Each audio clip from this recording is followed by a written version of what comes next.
Boom! And we're live. Hello, welcome everybody to Down to 40K, tentatively called the World of Warhammer. With me today for the inaugural episode, and the first time going live and recording at all, is the man, the myth, the legend, looking sexier than ever, channeling his inner Ben Way with that bald head, but looking great. Will Milton, how you doing, buddy? Hey mate, how you going? Pleasure to be here. Pleasure to be talking to you again. I know we're not that far away, like location-wise, but it's good to talk to you again. So, yeah, everyone, this is a bit of a new series, like sort of similar with Down to 40K. Obviously, been doing their podcast series for a long, long time, and then recently, Michael and the Greek Alex have done their MetaWatch podcast. Apologies, and now I'm here. So, for people that don't know me, my name's Lemin. I used to do a show called 40K Frontiers with the Best in Tabletop Network.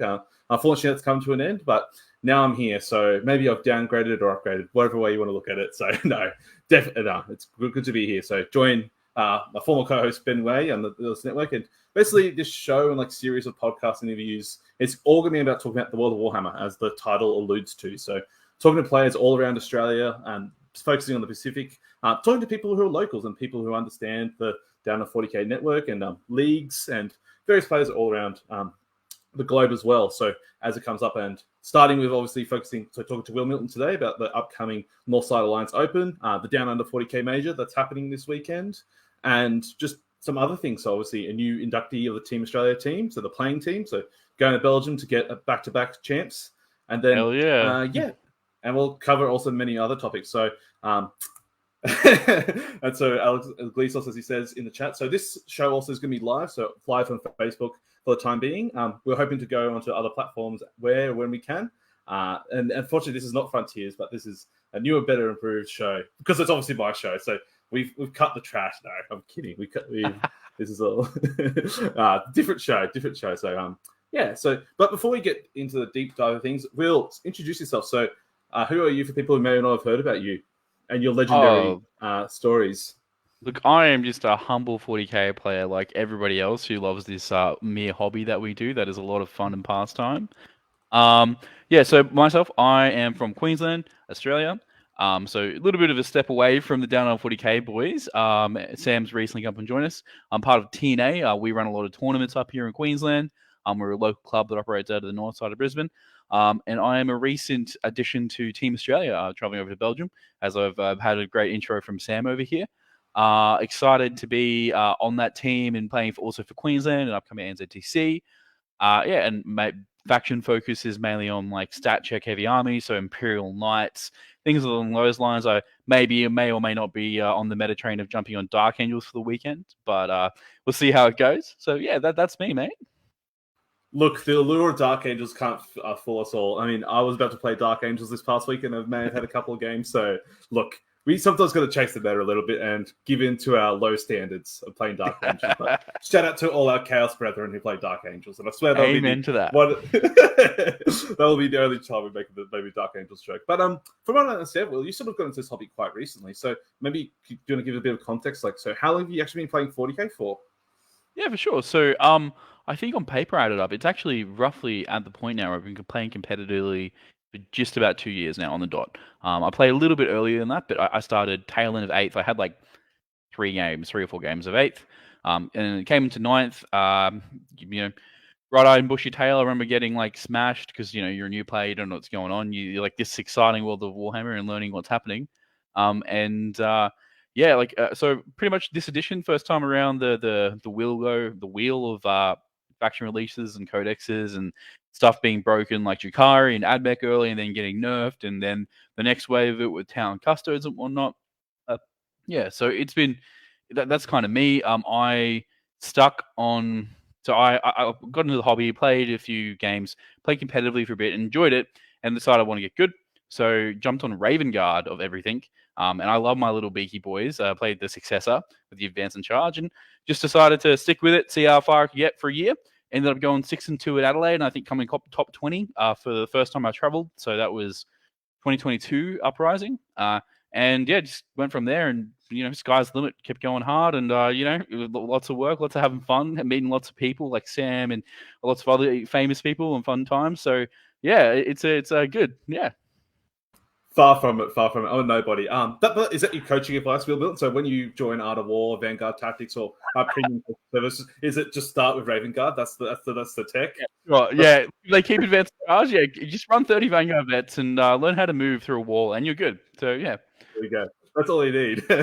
Happy days. Happy days. Oh, bit of a unique start, and like obviously accelerated very quickly. So made you were supposed to be coach for Team Queensland last year, but filled in last minute, and then now you're actually on the team legitimately. No, yeah, it's nice to be on the legit team instead of being on as coach. So yeah.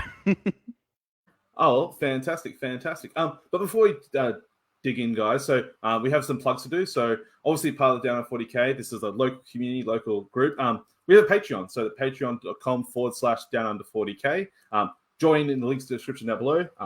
For $5 or $10 a month, easy. All the funds go to the community, right? So it helps host our shows like myself, all the Meta Watch, all the regular podcast, as well as give you some sneaky 24-hour pre-release for tickets. So I know this Down to 40K major, it sold out very, very quickly. Maybe get those sneaky previews and get in before everyone else. And with more benefits and stuff to come along the way.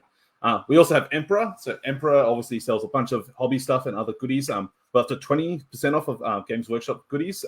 So use the affiliate code DU40K in the description, or just chuck some notes in there, and you'll let them know, hey, there's some guys from Down on 40K buying some stuff. So let them know. Last but not least, D6 Designs AU. The Dice King himself produces great dice. Use the code DU40KL for 10% off. And almost as good at ad read as Dale himself. So happy days indeed. So, but Will, we've brought you on not just for your good looks and your beautiful 40K playing style. You have an event to promote. So I understand the Northside Alliance Open is happening obviously later this year in September, but it's a big event. So just introduce it. Tell us about it. Oh, sorry, you mute yourself, Will. Apologies. I had myself on mute while I was doing stuff. Didn't want to interrupt you. Yes, so Northside Alliance Open, we ran it last year. It was just a GT with 80 players. We had a blast and people were loving it. And Queensland last year didn't have a lot of big events, and it was the biggest one they'd had for a little while. McGowan and some other key players were taking a little bit of a break. So we thought it would dip a toe. And we actually ended up attending Uprising the year before. And a few of us were sitting there at Uprising a day two, talking to, I think it was Denise and Liam and Ben from TNB. And we were like, oh, it'd be really cool to have an event like Uprising up in Queensland. And we were like, we can actually do this. Let's give it a go. So last year was a bit of a feeler and a bit of a tester. And this year we were like, okay, let's go for 3 days. Let's try and make a biannual, a year event type of thing. Sorry, not this event, but having on the opposite side of these 6 months to Uprising and the ITC finals and whatnot. And yeah, like it's kind of taken off. We've had heaps of interest coming out. So TNAO is 1st to the 3rd of September. It's a 3-day event. It'll be 8 rounds, and we have a space for 144 players at the moment. We're hoping to get a bit more, but just due to venue size and renting and whatnot, I believe that's where we're capped out at the moment. Yeah, so at the moment, we've announced the venue, which is Kedron Wavell Service Hall. So it's just at Chermside in Brisbane. It's about 15 minutes from the Brisbane airport, pretty local, good accommodation on site for people that are traveling. The Chermside Shopping Centre, which is a Westfield, one of the prominent shopping centres in Brisbane, just around the corner. So it's a pretty good spot, pretty local.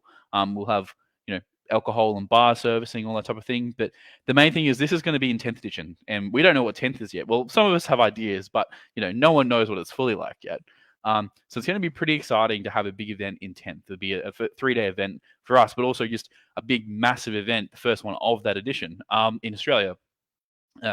So with that, we're announcing tonight, and I'm going to say it now, that ticket sales are going on live next week. So we'll be selling them on the 5th, I believe it is, next Wednesday. Double check that. Yes, next Wednesday night. Yep. Yeah. And then for those who have attended events previously with us or in our emailing list, our subscriber list, they will getting a pre-sale 2 days before on the Monday. We've already had a lot of interest generated, so we wanted to give people a bit of a heads up, generate some hype, and hope that there's a bit of a chance for everyone to get a shot at a ticket. Because we've had the experience uptick in sales this year. I know Down on 40K and has had the same type of thing with their major event. Napier and Josh, I forgot his other name. I'm sorry, Glecky. Glecky, yep. Yep, and Simon, I believe it is, down there. They also had their Uprising sell out in a really record time. So Australia's keen for 40K. It's a good position, and we want to help provide that, and we want to build a venue for that. Within that, I'm also going to share some more details about like the placing system and whatnot, because with a 3-day event, obviously it can get pretty interesting. So Napier's crew, they do a pod system. The pod system's pretty cool. So for those who don't know, the final day, you're split into 4-man pods, and you essentially play 2 rounds for the winner of your pod, and you get a prize for that, which is a very good system. It works well for encouraging new and experienced players to stick it out. For us, we want to do something a bit different. So we've decided to go with a top cut. So we're going to do a top 4 top cut, similar to what they do overseas in the UK or in the US. And we'll have prizes out through 1, 2, 3, 4. Then we've also decided to do prizes for a best of the rest, is what we're calling it. So out to 8. So the top 8 will essentially get a prize. So those who end up going X and 1, X and 2 potentially have a chance to get a good prize at the end of the day. And even with that, because we have 140 players and it's 8 rounds, there's a chance that a defeated player could even win based on points. So the title's up for anyone, and we really want to make sure that those prizes and that love is spread widely out the field. So we've even got support from OCC. This is a qualifier event for the Melbourne finals. That it can be a golden ticket event to go over to the US for Atlanta. And so we're going to try and spread all the love through everywhere. We're going for a big prize pool. First place gets $1,000 again, just to have it spicy, because we like keeping that for one big event a year. So, yeah. Well, a lot of information there, a lot of information that spilled the beans. So you talked about the top cut there. So is that after the 8 rounds? So after the 8 rounds, that's when you have the top 4 cut? Is that when you would have it? No, we're cutting at 6. So, Okay, so so the first 2 days will be 3 rounds each. And then they will be the best circuit at OCC. Look out, Dale. It's spitting fire there, mate. So top cut will be round 7, round 8, and they will be streamed. We are seeking out streaming partners to stream the top 4 tables or so, hopefully. And the plan is to get that pretty publicly out there. And it means that like anyone's game, you don't have to be undefeated to be in that top cut necessarily. So, yeah. Oh, fantastic! And so, just for context, is the September the 1st a Saturday or is it a Friday? It's a Friday through to the Saturday, I believe it is. Friday for Sunday, for the 3 days. Sorry, cool. Friday through to Sunday. Yeah, correct. Will there be events and stuff held for people who, like myself, maybe don't make the top 4 cut? Or will there be like a small little RTT maybe on the day, or some things to do? Day? So that's the final day. Is we're doing best of the rest. So it's still open round for the final day. So the last 2 rounds will decide the top.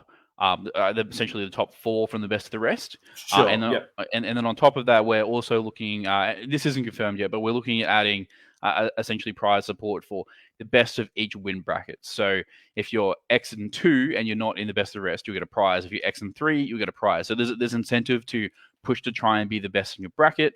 And even out to people that go 1 and whatever, right? Like 1 and 7, like there's still a chance you still get something, right? That's going to be the cool part. And we'll have plenty of sportsmanship support, plenty of like random door prizes, things like that. Like we've got a pretty large prize pool. I think it's nearly up to $7,000 in total, I believe. So we're going to be, sharing the love quite a bit. We're non for profit as an organization, so we just want to build the facilities to run tournaments. And luckily, we're getting support from people like the Normal Blokes. Gladiator Gaming. Josh is doing a massive amount of support for us for this event. And like with those guys there, like it allows us to feed back into the event, into the community, and just make sure everybody has a good time and everyone gets something. We'll also be getting special TNA dice that comes with your ticket. And you'll get, I believe it's 10 of them you'll be getting. So Uprising did a couple of years ago and we loved it. So we're like, we're going to pinch this and do the same. So, yeah. That's awesome. I just realized when you get dice for Uprising this year. What the hell? It's lucky. No. What is this? No, that's all good. Oh, that sounds awesome. So, and you said that $1,000 cash prize for first place. Yeehaw. Yeah, correct. I know this. Like you did that the same thing last year with the cash prize. How have you found that as sort of a reward? Have you found being disincentivizing for people? Like maybe some people are there for the $1,000, or have you found people more than ever just be as sporting and excited? Yeah, so we had both. Like ironically, it created a bit of talking in the community about having a straight up cash prize, like because most events don't do that. Yeah, like most of the time though, people were pretty positive, and like we didn't find on the day there was any major issues about people doing hungry and trying to earn $1,000. Like people still came to have fun, and the winner of that at the end of the day just got a bonus, is what we found. I think we had one story, and I won't name names here, obviously, but we had one story where we had actually a Sigma player going, "Oh, they're giving out $1,000 cash prize. It's going to attract, people that are trying to, that guy type of player trying to push people in." But on the day, mate, the top like 15, 20 people were the nicest players you meet. Like they're lovely players. Everyone's playing above board. There's none of that type of stuff. So while we also want to support the other side of the community and like push down into prize support for everybody, it's we're keen to also keep it competitive and keep an incentive for the top players to come and play. No, more than fair, more than fair. And it's fantastic. And like as Will mentioned, so where it is located is a Westfield Chermside. It's a massive shopping centre. Like afternoons and evenings, I'm sure you could easily go to. There's like plenty of bars and pubs there which you can go have a feed with, and it's nice and close, like not too far at all. So it's fantastic. And he said it's an OCC qualifier event, so get that ticket straight to the Melbourne finals, and then hopefully from there straight to Atlanta. So happy days indeed. That sounds awesome. And so any like logistic issues or things you're looking forward to? I won't say looking forward to, but any things you're planning? Because obviously a big step up because last year was like 80 to 90 players, I want to say. Yeah, last year was 80 is what we sold. So yeah. Look, this year obviously it's a massive jump. And we've got to facilitate terrain, like what's 10th going to bring for terrain differences. So we're kind of just floating to wait to see what happens there. Luckily, TNA has a massive community. Which means that we have a lot of support from our members who can come and help set up, and they've always been great for that. And we have a dedicated project team for this. Reese Panada, who's our club president, he is amazing at organizing stuff. Like we would be screwed without Reese. Like he does everything. And like I'm just the guy that points money at stuff. Reese is the guy that organizes things. He and Zach, our secretary, are working behind the scenes a lot. We have a project plan for release dates and scheduling and organizing and even tendering for like hiring certain items and stuff, whatnot. The main thing here is like trestle tables, because we have to provide our own, and also like boards and stuff. Terrain's not too bad because you can kind of we can hire a truck and fit it in a truck pretty comfortably.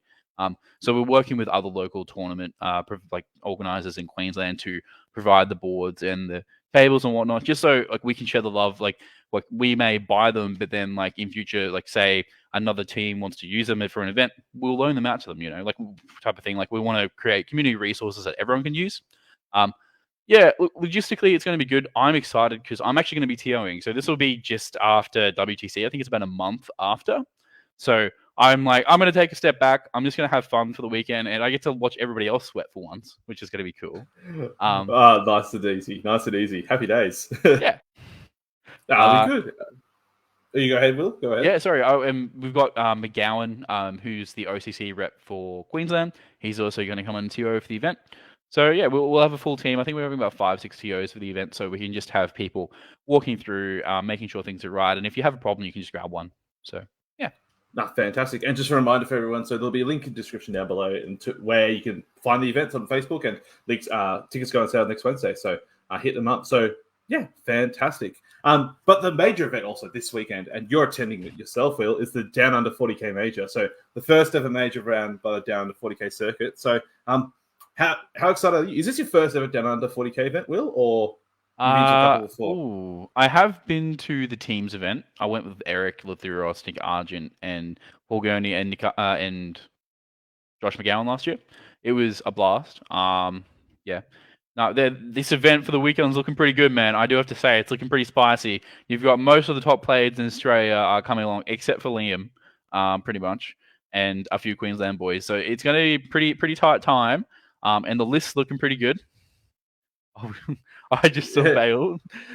Yeah, so the lists are looking very good, and we'll talk about that a little bit later. But it looks like there's been a new thing. So for people unaware, part of the Down Under 40K circuit, there are bounties placed, like similar to Uprising Adelaide, in the sense of if you lose a game or something happens, there's a beer bounty placed. And it sounds like there's been a beer bounty placed on yourself, Will. So here we go. So people are coming out for your scalp. So I'll stay posted for details. It's coming out.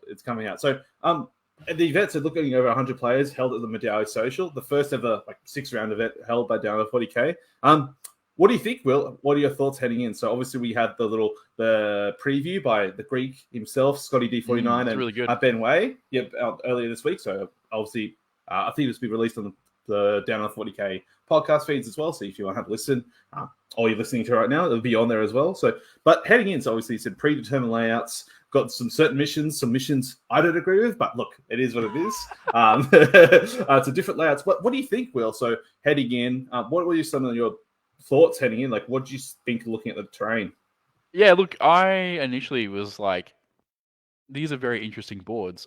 They did a really good job of putting out terrain maps, like a lot of places have, but that was another step up, and it's good to see. They've got they're very similar in the fact that you can kind of jump between the WTC SL in the middle on a lot of the boards. So it allows for fast infantry and fast melee to be quite successful in this, like anything like World Eaters or Demonettes, stuff like that. However, at the same time, the outsides are pretty open. So if you try to push an outside, like lane to touch their primary or whatnot, it could get pretty hairy because, like, say you're versing, I don't know, Dark Angels and there's a Talon Master out there, you might get stuck out there or you might get tangle-footed, and then what do? So, it's a bit of risk reward. So there's kind of like one main predictable channel to push through. And if people are kind of prepared to defend that, it's going to make it an interesting game. Like, it seems there's a lot of tactics involved with this one. I think Deep Strike's going to be very important, having the ability to outflank and come in early or come in later than expected. So you're forcing your opponent to screen out longer or sooner. That's my take at the moment. I think that there's some really cool lists that are designed to take advantage of those situations that I've been sneaking at. But yeah, it's looking like an amazing event. We've got some awesome players, and obviously the Down Under 40K crew have run some awesome tournaments, and they do some good job TOing. So looking forward to it.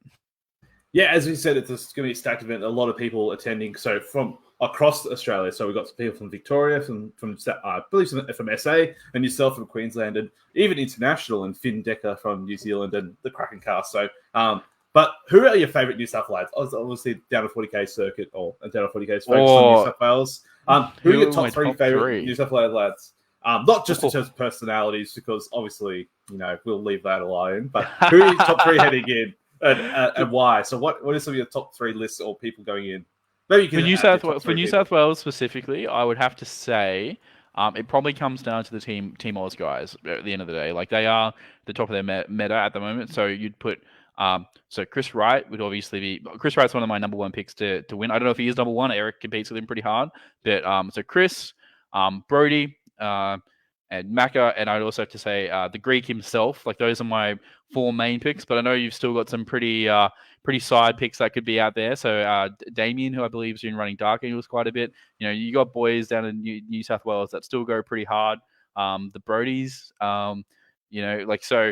there's a lot of potential picks, and with the way the meta is, like when the lists drop, I looked at these and they're a little bit more predictable than I thought they were going to be. Like, no one really took anything that was out of left field. So I think it's actually kind of up for anybody at the end of the day. If you got the skill to keep up and you've got the list to have the tools, it could be anyone's game. So you said they're a bit more predictable than you expected. What do you mean by that, Will? So, like, sort of explain that for the listeners. Yeah, so if you look at recent events, there's a lot of lists that are like this meta's developed at this point. Like, Arcs of Omen, it's pretty established. We know what's what. We know what's happening. The only kind of mysterious guardians, Helvins. Let's go and Glass. Yes, that is a good call. I like that. That is actually, sorry. Speaking of non-predictable, that is some spicy tech that I've seen it used before, and I'm a fan. I think it's good on these tables, mate. So predictability. What I mean is, there's not a huge amount of innovation on lists. So like, you look at a lot of the Space Wolf lists, they're pretty similar to what's been run. You look at the Dark Angels lists. Outside of my own, no one's running Desolators, which blows my mind. They're pretty wild. I don't know if anyone's looked at their profile and what they do in direct. So yeah, I think I added it up, and I think there was 25 Desolators at the whole event, and I'm accounting for 15 of them. So I was thinking, I thought the New South boys may have jumped on them a bit soon. I could be wrong, but and then you've got what else have you got? The Guard, obviously all pretty similar, like running the Barbican's Key with Cassock and Blobs. Sentinels being the best thing. Some Russes are a bit of a backbone. And the demons, like a lot of the demon lists are pretty similar, and they're actually the most in attendance. I believe there's 9 demon plays for the weekend, which means that they're going to be pretty everywhere. So you've got to be able to deal with them. If you can't deal with demonettes, you can't deal with the big bloodthirster, you're going to have a bit of a rough time. So, yeah. No, that makes complete sense. And like, obviously, I guess depending on the terrain layout, obviously it's a bit different to maybe what other events overseas and others regionally have been playing. So maybe you probably expected a bit more of an adaptation and people are trying to counter the meta, but people are like, nah, let's just stick to the meta. We know what's proven and go from there. So, and you mentioned there a couple of armies which are pretty prominent, and you mentioned Chaos Demons themselves. So something that's seen a bit of resurgence. I guess Australia's best athlete, Matt Morosoli himself, is running it, and his doppelganger Finn Decker is running Demons. So maybe like give a little insight. So maybe people who are heading in for this major or haven't had the chance to play as many games with Arcs of Omen because of varying reasons, like what can people expect from Chaos Demons? And obviously we've seen a lot of Demonettes coming into the meta, and a bit more Slanesh Fiends, and that innovation with the Zeech, the mono Zeech list with a bunch of mortal wounds and shooting. But what can we sort of expect, and what advice would you give for people heading in? Yeah, look, demons can be a fickle thing to deal with. They're kind of like crabs. They infest you, they get all around you, and if they got Scarbrand, you can't get rid of them because they just tag you up. Well, I can't comment that I've had crabs, but Will, I'm glad you've had personal experience. No. I didn't say personal experience, mate, but you know what I'm getting at. But, yeah, look, the Demonettes is one of the backbones of that list. Most people are running 30, if not more. They're insanely quick. You can make them a Hysterical Frenzy, which gives them +1 attack, +1 AP, I believe it is, and 1 CP for reroll hits. And means they can just hit like a truck. Like they will tear through a Trans-Hitman Armiger with full buffs, like pretty like they nearly one hit it for like up unit of Demonettes. Like it's a big trade up. Just bulk damage 1, so they don't care about damage reduction. The only thing they kind of struggle into is Custodes in that regard, but you have other mitigating factors in the Custodes. So the Bloodthirster, the almighty I'm going to ignore all hit and wound modifiers. I'm going to ignore damage reduction. I'm going to ignore feel no pains. I'm wound gated, and you take D3 mortals at the end of the combat. So just you can sweep for 3 damage, or I can just do big attacks for D3 +3. It's a hard thing to put down. Like unless you have ignore phase cap, or you have the ability to screen it out of Deep Strike if it doesn't start on the board. Like some games it will, some games it won't. It's important to have things like Infiltrators or like the 12-inch Deep Strike deny, or just even screens, right? But Indirect also helps a lot in this matchup because there's a lot, like demons obviously don't have an armor save. They have their demon save. So if you can just plink away at them with stuff like whirlwinds or anything along those lines, it also helps. Fight last is huge here because demons are primarily combat. If you can cause a bit of jank with fight last, like Armor of Rust helps quite a bit. So those Space Wolves who do pretty well here. Anything with real wounds, and like they, as much as they're in melee army, they're also kind of susceptible to melee at the same time because a lot of them have a 5-up invuln in melee or 5-up save instead of a 4-up save, except for the big guys. Like the big guys are pretty tough all around. Keeping Scarbrand away is important as well because if you don't, he's gonna sit 6 inches away from you and make sure you can't get away from him, and then you're tagged up. And if you're a shooting army, you're kind of screwed. So. Yeah. Absolutely, and it's like like you just roll 3d6 dice and like nope, can't fall back per se with him. So but he'll be giving gifts. I mean, +1 attack for people all around him, living the best life. But it is pretty fun. So yeah, definitely something to look out for. And something about 12-inch Deep Strike deny. So we got the guard. So obviously the guard made a bit of a splash, but they haven't really sunk in their teeth too much. But we've got the export himself, Adam Napier, TO of Uprising. He's taken the guard. He's gone full ham with a bunch of tanks. Some mortars, or the full 9 mortars and sentinels. So, but what can people expect from guard other than obviously Timmy the Kanachan himself, Wallace? I mean, just looking swole as ever. So, what can some other New South Wales people expect? Maybe. Yeah. So I've been looking through the guard list. Some of them are pretty unique. A lot of them are got a few Russes in them still. So Russes are a bit of a backbone unit. For those who don't know, I think they're D6 +3 plasma shots off the top of my head. And on the turret they take a plasma executioner. Hit pretty hard. The tanks are pretty durable for 165 points. But the main star of the show here is Brody Middleton's repping them. There you go. The main star of the show is the almighty Castlekin, the 100-esque point unit that can just wipe 3 units off the board. For those who do not know the combo that is breaking the backs of people everywhere, it is Lord Solar, 4 rerolls to hit and wound. Then you use overcharged ladder cells and the other strat, which I forget the name of, but essentially they get auto wounding 5s. They can teleport into a position 9 inches away, with the Barbican scheme, like a Veil of Darkness or Dark Matter Crystal. And yeah, they just fish for auto winning 5s, and then those 5s and 6s, I believe, count as a mortal wound as well, up to 6 per target, and they can obviously split fire. So it's quite comfortable to just teleport around and go, here's 18 mortal wounds. Split 3 ways.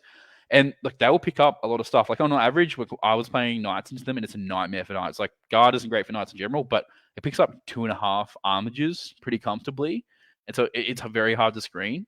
So it kind of walks out of the situation of if you have Auspex scan, if you have Deep Strike tonight, you're in a lot better position. If you have indirect, it gets a lot better too, because Kassakin needs to be on the board to get their buffs on them, right?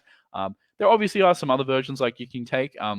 The mechanized infantry version, which sits the Kassakin, which sits in the transport and then moves up, gets out and shoots, does similar stuff. And one of my favorite units at the moment, and I haven't seen all the guard lists, like I haven't looked through them fully yet because I'm not super worried about them for myself. But is the Sentinel spam. Sentinels, for their points costs, are insanely undercosted. Like I think they're the same price as a guardsman, but they're on a T6 chassis with a 3 or 4 up armor. And they pre-game move, you put hunter killers on them, and they just the finial applies to them because they're platoon and regimental, right? So they ignore hit modifiers and damage cap, so damage reduction and phase cap. So you just release this wave of rockets with the plasma coming out the front, and they just wipe stuff. Like you got to hide. You got to be able to hide, or you've got a bad time. So yeah. And they take up such a footprint as well, those Sentinels. It's insane. Just they have all the keywords, so they can just do literally everything. So they're amazing. It's so cheap for what they do. But last but not least, obviously another big army in the faction, in the event is Orcs. So we've got the Macker himself, Joshua McMillan, running them. So, but there's sort of two variants generally. Obviously, you've got the Goth Pressure and the Death Skull. So, what can people expect from them? I think the Goth Pressure, the hint is in the name itself, but maybe you could allude to more. I know you're a big fan of the green skins themselves, and maybe you've repped them a couple of times. Yeah, look, I'm a new Orc player, so Macca and I have been talking a bit because he's kind of taken them off my hands a bit for practicing for WTC. And he's doing well with them. He's enjoying them. But yeah, the main build at the moment, like Death Skulls do exist. So for those who don't know, Death Skulls essentially everything gets OBSEC. So they become very painful to deal with. I don't know if anyone's played against a small army called Necrons with Eternal Expansionists, Relentless Conquerors. I might have that wrong, but either way, pre-game move, sweet. Pre-game move, OBSEC everywhere.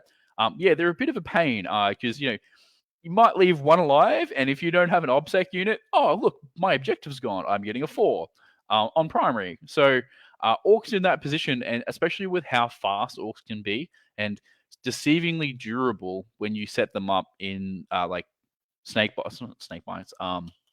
The what are the you can do transhuman on the bloody I don't remember the name of them. The troops, the snake bite. Beast Snaggers. Beast Snaggers. Beast Snaggers. The Beast Snaggers. Yeah. Out of my memory at the moment. But yeah, transhuman on the Beast Snaggers with a 5-up Minvan and T5. They can get a little bit durable. They go well. The Death Skulls are good. I haven't played against Death Skulls for a little bit, to be honest, personally. But they also are still Orcs, so they have one turn of essentially go, and they have one or 2 turns of durability and extra attack. So if you can keep the screens up, keep them back a bit, and pepper them with small shots or like pepper their key units. And again, ironically, indirect being very good in this because Orcs have terrible armor saves. So any indirect helps. I'm looking at you. What do you call it? Swooping Hawks essentially were indirect at the time. Don't think we've seen many this weekend, but yeah. The other one is Goth Pressure. Goth Pressure is amazing. They score. On the back of this, Orc secondaries are pretty wild at the moment. So some people are putting them in Necron-esque tier. I personally don't. I still think that I think they're very good. I think there's ways to deny them if you know what you're doing. Stopping get the good bits is huge. Like that action is amazing. Like getting 4 points for a Gretchen just doing an action on a point and then doing it on multiple different points in a turn outside your deployment zone. Really good. The Green Tide, like if you've got Goth Pressure and you're shoving down, I don't know, like 6 units of boys and Gaz and a kill rig in someone's face, they're not going to be able to deal with the other 10-man units and the other points. So Green Tide scores really well. Stomp them good. Just getting a lot of points for killing, for doing what the boys do. And like behind enemy lines is pretty sneaky too if you got Zagstruck or some Storm Boys and whatnot commandos. So yeah. Yeah, and also you got your Beast Snanger boys, which obviously with the 100 million just get you the CP and other stuff and that. And then, meanwhile, as you said, your Gretchen sitting on your backfield, just getting the good bits and getting green tide and scoring you all the secondary points in the world without interacting. So you have the whole like almost 1750 or if not 1,800 points for the rest of your army just to smash things. And the only other 200 points just gets points or it gets your secondaries. So it's living the good life. So obviously we talked about some armies, we talked about a little bit of players and stuff like that, but so, Will, who do you expect players and factions to be on the top table round 6? So maybe give us some your predictions of who's going to take it all, other than yourself, of course, because you can win it easily. Oh, look, I hope so, but it's a pretty tight field, mate. Honestly, it's pretty hard to call. I personally think that Chris Wright is in very good spot to take it all out. Eric with his sneaky rusted claw build that I think most people don't even know what GSC still do. Also, like they're probably my 2 top contenders, so I'm predicting like some form of Space Marines because Dark Angels might sneak in there somehow, or Iron Hands might as well. GSC would be my other call, being Eric. But you've also still got like Soli and you've got Brody and so Guard could be up there if Guard get a good run on the table because the tables are pretty shooty, but they're also safe. So if Guard get a decent flank on stuff and they keep up their orders because Guard can be hard to play, they got a pretty good chance. And then the demons, like man, I really rate demons at the moment. So even in solos outside of teams, I think they're really good. Sadly, they do kind of fall down to Guard a bit, and it's a bit of Guard, so it could be 50-50 on what happens there and what gets up. But yeah, I'll put my money on Chris and Eric being the top table, but I could eat my own words, so we'll see. We'll see. It might be yourself there. See if maybe you and Eric, Queensland's best exports, maybe rocking it out. And you can all catch it live. So Australia's Tabletop Wargaming Network is streaming the whole event live Saturday and Sunday. So I'll be there for day 1 on the Saturday, streaming rounds 1 through 3 with Jack Leathercombe, so Team New South Wales squad member, and he'll be also streaming day 2 with rounds 4, 5, and 6. And I believe Pommy Byrne himself will be covering the rest of days for rounds 4, 5, and 6. So you can catch some commentary there, and there's a link in the description down below to where you can watch all the action happening. So happy days indeed. You keen, Will? You got your army ready? It's battle ready? It's all done? Maybe not yet. I've got to paint some desolators yet, but they will be ready in time. They are beside me at the moment, but yeah, they're getting there. I'll be ready. I'll be ready. Happy days, and there's going to be heaps of prizes there available for people attending, and we've been told live on air. So there's $110 voucher from D6 Designs AU, so the Dice King himself, for the mediocre award. So the person who finishes dead middle of the pack and the most average person in Madawi, they'll get a $110 prize. So happy days as well. I'm sure plenty of other prizes and goodies to happen, including all the various cocktails, including the Storm Surge. So. And Will, are you a cocktail man? Will you be participating in some Warhammer themed I will drinks? be 100%. I enjoy a good cocktail. They're good fun. I'm not a beer boy, so spirits is more my type of thing. So, I love a good cocktail. So, yeah.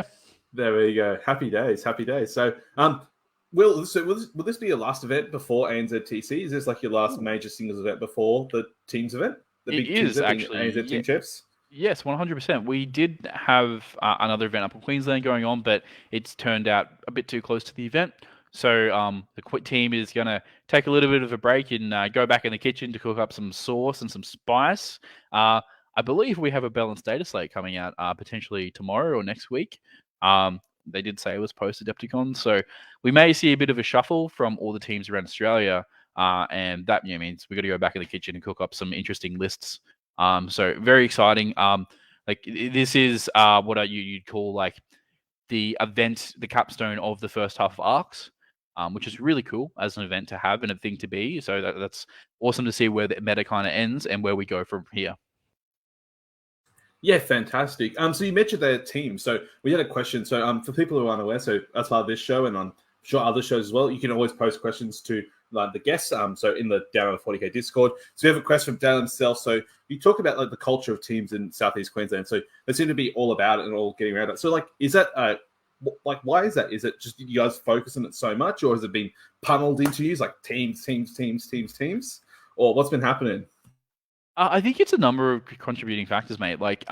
Australia has the best 40K team in the world at the moment. I'm allowed to say that because I'm technically a part of it, the successor of it. But, And that's had to lead to a certain environment. And you've had people like Josh Diffie, Simon Gojcevic, and Eric and Liam, and plenty of other people that I don't know the name of because I'm too new, right? That have built into this culture of let's like build 40k to be better for everybody. Singles is great. Singles is a lot of fun, but it can also be a bit of a luck of the draw in terms of how you go. And teams allows you to mitigate those factors. And honestly, I'm excited for this weekend, but I'm very excited for teams. Like teams is teams is my jam. It's a lot of other people's jam, and it kind of is a part of the culture in Queensland quite a bit because we do a lot of teams events. We have a lot of people that come along and they want to get involved, and they're a little bit scared to hop in competitive 40k. Like, but if you say, oh, you can bring your mates along and you get to have fun, and like, if you lose, you're still getting points. It changes things massively. So I think it's just a really good way for this, for I was going to say the sport, for the hobby to be played. And like we had last weekend, the Queensland SE Interclub event that you attended, Sam. I was meant to attend, you ended up playing Zinch instead because of it. And mate, like that type of stuff. Like we now have a local event that we're going to do every, I think it's 3 to 4 months, where we have rotating teams that come from all the different clubs all across Queensland. They send one team. I think it's just at this point it is ingrained in our culture, and it's something we aim for. And even for the Queensland team, like we're starting prep for next year and looking at that stuff, ironically, even though this year hasn't been. And we've got a 8v8 like kind of practice thing that we're doing where Eric and Liam are playing, and they've picked 32 players to go in 8-man teams, and they're going to be playing off and practicing and prepping. And like to have 32 players that are a high enough skill level and keen enough to do that is an amazing thing. So yeah, Queensland has a really good culture for this, and it's a pleasure to be a part of it. So yeah. Yeah, that's fantastic. So be able to like bring people in and on board and say, hey, get some like top quality coaching and advice and get that practice for 8v8s, because until you play in ANZ Team Champs, most people won't have an 8v8 teams match at all. Like you'll have some 4-mans and 5-mans, but 8v8s is completely different. So getting that experience for people is fantastic. And also it's beneficial for Eric and Liam to get that coaching and see all the up and comers and take a step back instead of actually having to play per se. So no, that's awesome. And yeah, so the Southeast Queensland club event. So as we all mentioned, so it was like a one-day event, fundraisers for WTC Team Australia. All the clubs sent 5 of their best, and maybe 5 people are just willing to go. So yeah, to play in the club event, and just all fundraisers for the Team Australia. So good times to be held all around. So you mentioned there before as well. So as we're recording this, it's pre-data slate. We're sort of waiting, just twiddling our thumbs.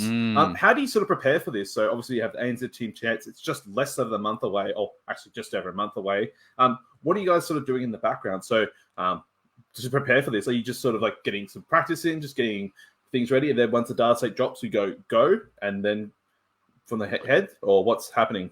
Yeah, so like ironically, I'm gonna look back to last year's lens. We had the same thing happen. The data slate dropped a couple of weeks before this sub, and we were all like, everyone has it. Like we have their rough factions on what we're playing. Like we have a lineup. I'm not gonna tell you what that is because you're a filthy ACT player. So no, not filthy, but you know what I mean.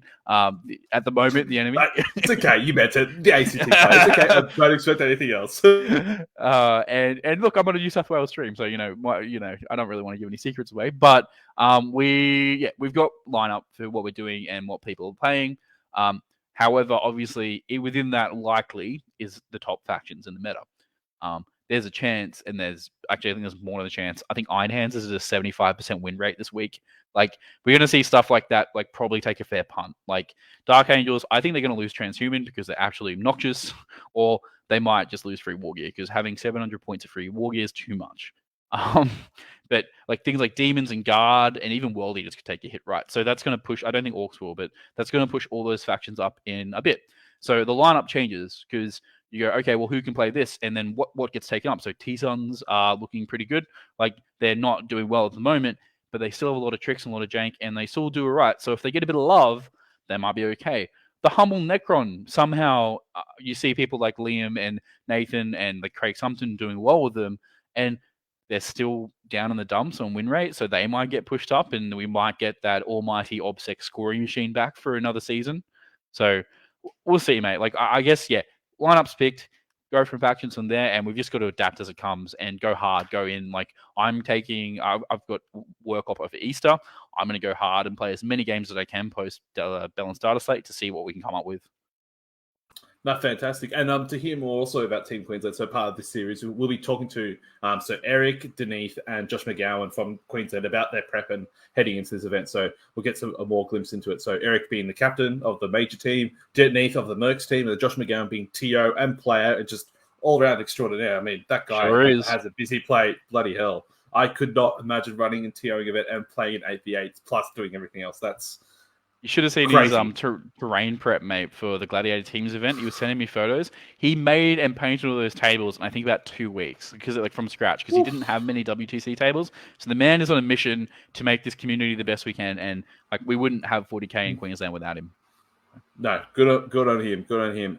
And so now so we got also one more question for the listeners. So we got George Sumter, George. So he's asking. So obviously last year, Will, you had the chance to actually travel around Australia quite a bit. So what are some of the biggest differences in meta and play style and format you found between the states? So I know you traveled to Tasmania, you traveled to Uprising, you've traveled to Vic a couple of times, and made the trip down to New South Wales. So did you notice any big changes in sort of how people played? Obviously, like some states and stuff like that are still growing. So, like ACT themselves are growing, in Tasmania, their scene's growing. But were there any big differences in maybe like the meta and armies played? Yeah. Okay. So that's a really good question. Thank you for asking that.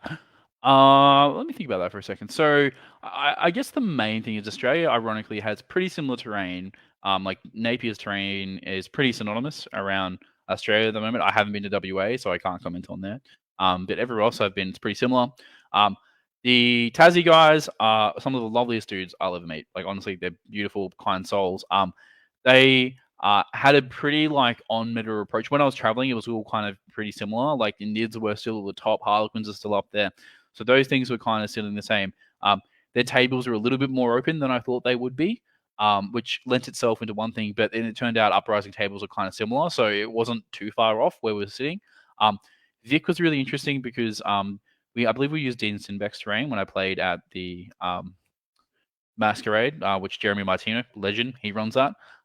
It's all solid walls, so there's like literally next to no windows. I think there was like one or two base ruins that were ruined, were you could see through, but the bases are pretty big on them. So you had lots of places. So melee is preferred and that much more of a shooting. Yeah, like that was a good time. They had a lot of Nid players. Like Nid was everywhere, and like everyone was playing them. If you couldn't fight Nids, you probably couldn't do well. Was like kind of where I was sitting at for those couple of months. I really like playing against Nids. I know Nids like playing Knights, and this is when I was heavy on Knights, but man, I loved it. I'm like, I knew what I had to do just to bait the Nids out just enough to get him close and just push him. Like it's a hard game, especially into Kraken. Like Kraken was wild. But you know, if you can just like edge things out and get off the big advances and charges with the errant buff, you kind of get around it all.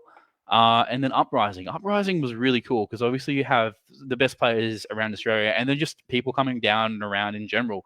The meta for that was pretty unknown because Arcs of Moment dropped so soon, and the main component was we did realize Dark Angels are pretty good. Obviously, the Terminators ended up coming second, I believe it is overall. Like it was amazing. Yep. Tau were killing it because of the shooting meta, and then Custodes. Everyone thought Custodes were busted off there for a bit.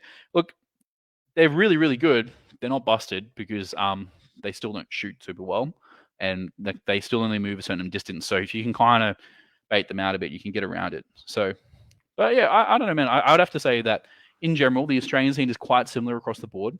With the exception, I'm keen to go to WA this year for WATC. Hopefully, I make it across. It is a week after TNA Open. But we'll see how it goes. So, yeah. Maybe after that, there'll be 1 month and 1 week. That will definitely be enough time for you breaking. Yeah, exactly. Right? That's got to be more than enough time. So, yeah, and like we're sort of unique in Australia. Like we don't have really too much place terrain and stuff like that. I know in New Zealand and stuff like that, they have sort of, on the north side, I know they've started using some place stuff, and some other elements or events have used it a little bit, but nothing too much. But so the follow-up question from that is, so how has this travel around Australia sort of impacted how you run the Northside Alliance Open and how it'll be run this year? So I want to say you use predetermined maps and you sort of have a bit of a blend between WTC and Uprising terrain, if I'm not mistaken. Correct. Yeah so you go. No, what were you saying? I was going to say, like, so how's the influence from other events sort of blended and ran into Northside Alliance Open? Like, have you like taken some good things or removed some things? Yeah, so exactly that. So looking at TNAO, let's use that as the best example here. We want players to have the best time they can at all heights, up and down. And like we try to take the best we can from every event, and we try to leave the things we don't like personally. And also, we want to leave the things that make events unique. Like we don't want to pinch everybody's ideas, right? Because you want everyone to have a little bit of a take and a different feel when they come to something and make it unique and worth going to. Biggest example is the pods for Uprising, right? Like that's a cool system. I don't mind it, but we wanted to make it different because no one really does top cuts in Australia, right? That's one of the components there. The predetermined maps, we started using them. So we had them for TNAO, but they weren't published the way they were. And then over time, we decided that, okay, let's do this properly. And it was good to see Uprising and Down on 40K. And I believe the the Tassie guys started using them as well. So everyone's kind of shifted towards that as a general community. The main other thing we like is just getting community involvement. Like we don't want people to feel alienated at events and stuff and whatnot. So we try to like do newcomer awards for people that's their first event. So we do the highest scoring for the first person that's ever come, and we'll do different awards throughout the weekend for players that are their first time and they're doing well and whatnot, just to get them included and keep them coming in. Because we kind of see like, 40K is a community, and without new people coming in, and that's the lifeblood. Like that's how you get people to grow. That's how you get people, because people burn out, or people take a break, or people decide, they've got life that comes up, right? So you just want the community to keep turning over, and like, end of the day, everyone's good mates here. Like I don't think I've really seen any massive dramas in Australian 40K. It's all, everyone gets along really well, and I have to say that what the states do in prep for ANZTC, it's amazing. I'm really grateful to be a part of Australian 40K, and it's an honor to even be able to put an event on like TNAO. Fantastic. Couldn't have said it better myself. So that's everything. So we've got around out of time, sorry, for this podcast. But so Will, before we sign things off, any plugs or final shout outs before you wrap things up? Yeah, just check out TNAO, the event. Sam will put the details. Ticket sales will be up next week. If you have any questions, reach out to us on Facebook, or just even contact me. Like I'm more than happy to chat about it.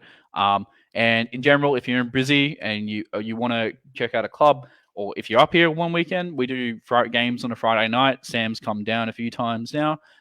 They're good fun. Look, we got 20 to 30 people at the moment, so it's going pretty well. Absolutely. Absolutely recommend those Friday night games. And there's places all around Brisbane where you can catch up with games. So more than willing. So yeah, that's everything. Thank you everyone for listening to this inaugural, episode of the World of Warhammer. If you have any advice or questions and stuff like that, please reach out in the Discord or ask me, and I'll be sure to address them. So until next time, thank you everybody, and have a great night. Take care.